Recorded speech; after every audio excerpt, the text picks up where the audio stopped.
You're just gonna die in the end. Okay, guys, there's been all kinds of stress and consternation about this whole Coppa thing coming up here at YouTube. For those who don't know, it's the Children's Online Privacy Protection Act. I might even have the acronym wrong. That's the basic gist of the acronym. Not something new. Coppa's been in place for a number of years.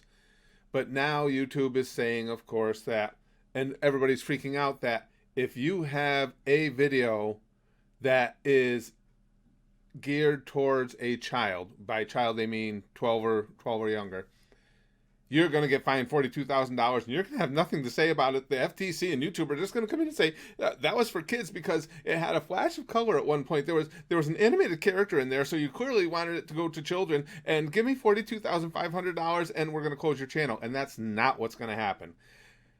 Let's take a step back, take a breath, figure out where all this comes from, discuss a little bit about what the laws of such things, the laws regarding the such things, how they factor in, and what the actual goal from the FTC is. YouTube itself bears a lot of the brunt of this responsibility, as they always do. Why? Because YouTube overreacts to everything. Let's roll back the clock to the original apocalypse. Some asshole journalist, I hate air quotes, but I'm going to use it, journalist, reloads a video over and over and over, a family-friendly video over and over and over, finds an objectionable ad next to it, has a story they can run with. This, instead of YouTube doing what they should have done right at that time, is saying, yes, that's a possibility. We can show you the numbers where that's an extreme rarity that an ad like that shows up, but it's part and parcel of getting a great advertising deal, which is what advertisers do get here at YouTube. I mean, it's unlike TV in the respect that TV, you pay for the ad, and whoever watches it. You pay for it. If they change the channel, you still pay for it. YouTube offers ad venues where you don't even pay for it unless the viewer stays on and everything. So in other words, YouTube had plenty of outs to nip that in the bud and say, listen, we're working on it. Here's the numbers. If advertisers are going to boycott us, well, go ahead and boycott us because that's ridiculous. And it would have blown over. But, of course, YouTube went the whole other route. Now we're going to clean this site up. Everybody's going to be safe. Something like that can never happen again because we're going to get rid of any type of objectionable content. What does that do? That leads to more family-friendly entertainment becoming the mainstay or the focus of what YouTube wants to promote on its space, on its website. They did it. What this did was push even further the types of entertainment that are unboxing of kids' toys, unboxing or discussions of kids' cartoons, issues, things they watch. Any one of a number of things directed towards children because that was family friendly. Now, as they were doing this, Coppa was already in place. The reason these Coppa guidelines exist, the reason that children's content is an issue is because, and it was a noble reason it was put in place, they don't want online entities collecting data through cookies, collecting data on children. Okay? It's not about going in and filling out a form and they find out about you. It's about the cookie collection that was being collected from kids who were using the internet. Now, some activist groups noticed this big push towards children's style content here at YouTube, and they were like, hey, you guys are in violation of the law. Technically, yep, they were. So, long story short, YouTube pays a fine. I don't remember the number, 160 million, something like that. I don't remember what it was. But they settled. They paid a fine and have basically been told by the FTC, no more. Because you collect data on your users, you cannot have content that is geared towards children unless it is designated as such. So then that content is not collected, and the ads that are associated and everything is on the up and up, is basically what it amounts to. So now YouTube, what do? Well, of course, they're going to react in extremes. They either react to the absolute extreme or overreact. So now YouTube doesn't want to get in any more trouble. So it's just going to be like, well, all you channels that have all this kid-friendly content that just a little while ago we thought was really cool because, we were afraid of advertisers boycotting us because there might be 1 in 100,000 ads that was questionable on their content. Yeah, you remember how all you started in here and you started making your content? We said we loved you. We don't love you anymore. You're going to get us fined again. So now everybody needs to designate when they make a video that is geared towards children, and that video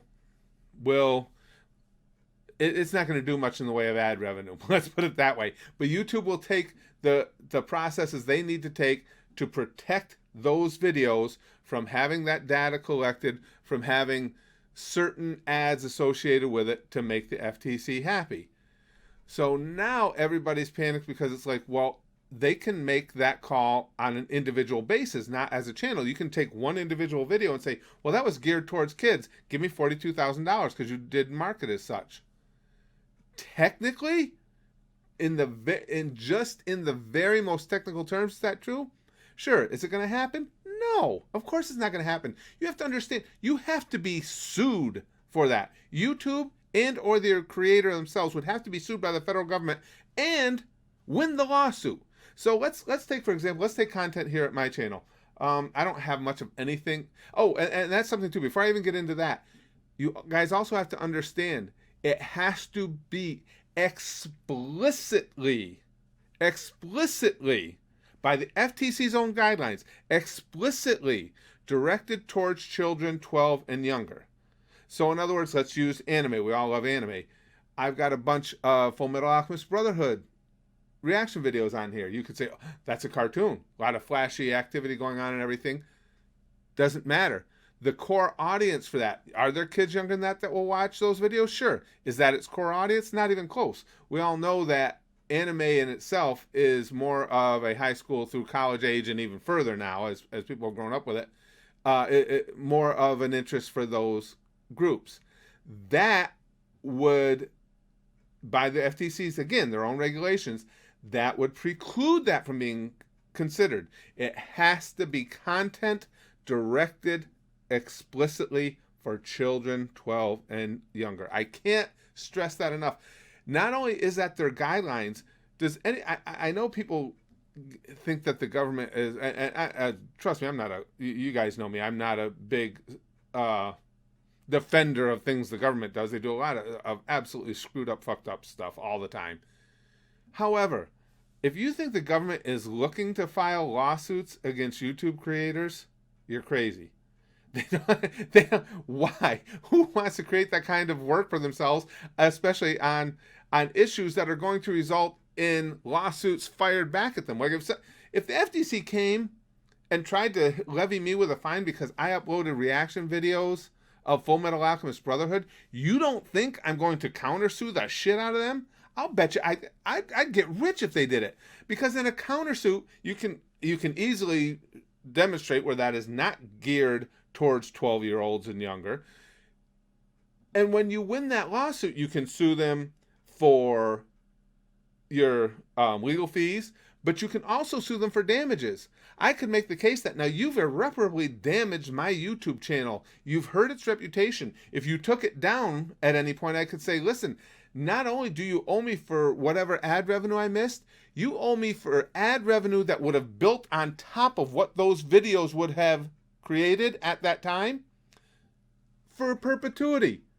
And nobody knows exactly what that is, so I can sue you for however much I want and see what the judge is willing to give me. In other words, say they came after all those videos and they shut my channel down and said, oh, all that Full Metal Alchemist Brotherhood stuff, that's geared towards kids. You're shut down.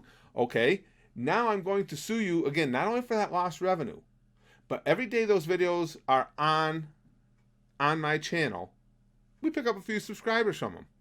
Those subscribers watch ads. And not only that, those subscribers watch other stuff on my channel, which heightens the awareness of other videos and gets more subscribers to come in. Do you see where I'm going? So you could make up a number to sue them for and probably get it across to where, knowing the way that lawsuits like that work, when you prove beyond a shadow of a doubt, which you would, that it was not geared towards children, you'd get a nice hunk of money from Uncle Sam because again, just because it's the government, they still have to play by the rules. There's still laws in place. When they come at you, this is the bottom line. If they were to come at someone and say that video is geared towards children and you didn't market it as such, you said it was for adults, now we're going to take an action against you, they have to prove their case. You do not have to prove yours. That's presumption of innocence. In other words, they have to prove beyond any reasonable doubt that that video was directed just towards kids at 12 and younger. You don't have to prove that it wasn't. I mean, obviously you would bring up evidence that it wasn't, but that's the onus is on them. Okay? The government, and I know there's a lot of videos out there. One was made by a gentleman who's a social media attorney, and I'm not going to shit on him. I saw his video, everything. That's why I'm not going to mention him, because I don't want it to even seem like I'm shitting on him. I'm not. Everything he said was true, but he definitely approached that from an extremist, worst case scenario approach, in that the government is looking to get out there and get us, to get the individual YouTubers. We don't even know for sure that those fines would carry all the way down to the individual creator, because YouTube, fuck off train, I was somebody to sue you. YouTube is still the go-between, so we don't even know how that would flesh out. And trust me, nobody is looking to come get your channel. If you're honest and upfront about it, if you are not making content for younger kids, if it's not designed to go towards them at all, look at your own content and figure it out. It's not hard to determine. If it's not geared towards little kids, you have nothing to worry about. They cannot come up to you one day. The FTC, the federal government, cannot come to your house and say, you owe us $42,000 because we think you gear that towards the kids. It's a legal proceeding, a legal undertaking that the government is not going to take unless they are unless they honestly actually feel that somebody is circumventing the system and is allowing for this data to be collected on young kids. Period. They are not, no matter what you see, and we know how hyperbolic the internet likes to be. We know how much people love going over the edge on social media. The government is not looking to get you. They are looking to enforce the existing regulations that protect kids, and that's it. If you have made an unboxing video of some toys that are geared to 8 to 10-year-olds, you damn well better mark that as content created for kids. If you're making a reaction video to cartoons that have a huge audience in that category of 12 and under, you'd better mark it as content for kids.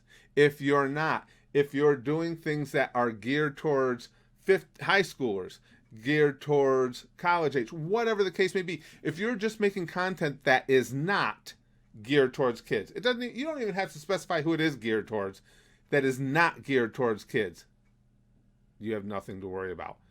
Trust me, they're not coming after you, and if they do, go get yourself a lawyer, because it won't end up costing you anything in the end. When you win, the government will be on the hook for your legal fees as well as all the money you win in your counterclaim. Big bad government is not looking to take down individual YouTubers. YouTube brought, again, a lot of this on themselves because they started pushing this whole child-friendly content without taking Coppa into account. That was existing when it happened. Coppa is not new. YouTube screwed up. Absolutely, it's YouTube's screw up. Why did they start pushing that? Because, again, they were afraid of ads. They were afraid of advertisers pulling out because they had found content on questionable material. So again, everything became questionable. If you used too many curse words, you became questionable. It got ridiculous. YouTube made their own bed in this one. One further thing to remember, if you run a YouTube channel, and this is kind of important and telling too. If you run a YouTube channel, a regular YouTube channel, and you're uploading regularly, look in your analytics. See the age category that is watching your videos. Now, does everybody tell the truth on those? On their age, especially if they're a younger kid? No, of course not. Do the vast majority of people give you the proper age? Of course they do. The huge majority. For instance, our channel, the 13 to 17-year-old category, is 7% of our viewers. 93% is above that. The reason that's huge is, most kids, if kids were going to come on here and they set themselves up an account and they were going to lie about their age, they're typically not going to lie by 10 years. They're going to lie by a couple to get to 13. So given that a lot of those, of that 7%, a lot of them are legitimately high schoolers. I mean, I talk to you guys all the time, and you have no reason to lie to me. People tell me, hey, you know, I'm in my high school algebra class. Why would somebody lie? I know that a big hunk of our audience is older kids, high school age kids. So that's the vast majority of that 7% anyway. The reason that's huge, if any of that ever came to a head, that's exactly what you bring to court with you. It's like, this is YouTube's own analytics. Why would anybody be looking at my channel for children's content? Yes, you can say, well, no, it was an individual video they went for.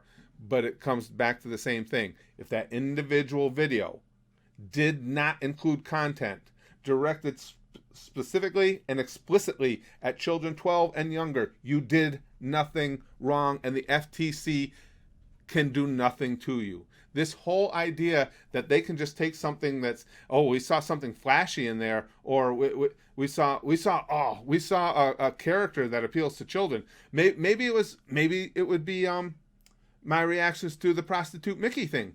Well, we saw Mickey Mouse is in there, Minnie Mouse is in there, Goofy is in there. Oh, that was definitely geared towards children. It's not how it works. Does anybody think prostitute Mickey is geared towards children? You cannot take individual items such as, okay, I saw this character on there, and say that it was geared towards kids 12 and under. Because obviously it's a satirical video that is geared to the entire opposite end of the spectrum, adults only type stuff. So everybody needs to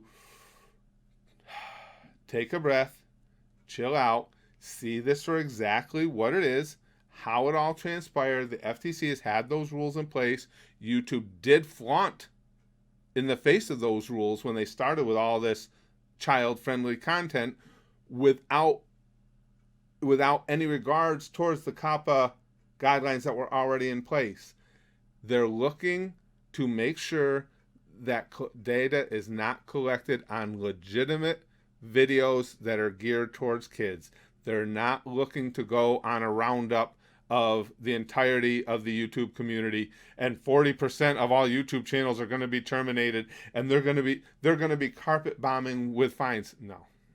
None of that is going to happen. If you want to believe that it's going to, if it makes you feel better to be able to fret all day and go on social media and kvetch with each other about how terrifying this is, go have a good time.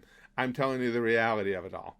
Hopefully that'll cut down on the number of ridiculous copied and pasted comments we get in our videos warning me about Coppa coming soon, and you better be careful, Curtis, because it's coming your way. $42,000 of it. No, it'll be just fine. That's all there is to it, guys.